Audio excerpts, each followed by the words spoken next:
naghahanap ka nga po ng pangmalakasang flashlight, eto ka na, dito ka na.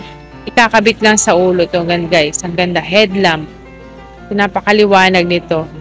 Mamaya itatry natin sa dilim. So, ito po yung sinusuot sa ulo. Bagay ito sa mga nangingisda or sa mga nasa kuweba or kahit saan pa. Gamit na gamit mo to.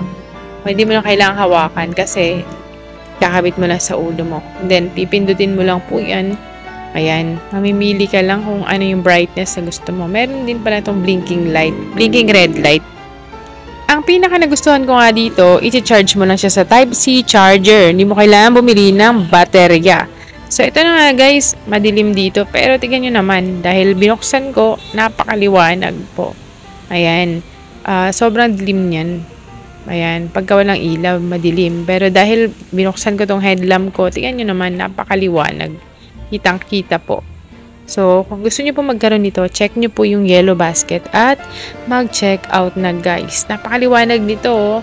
Okay, hindi nyo na kailangang hawakan dahil ito po ay kakabit nyo na lang sa ulo nyo.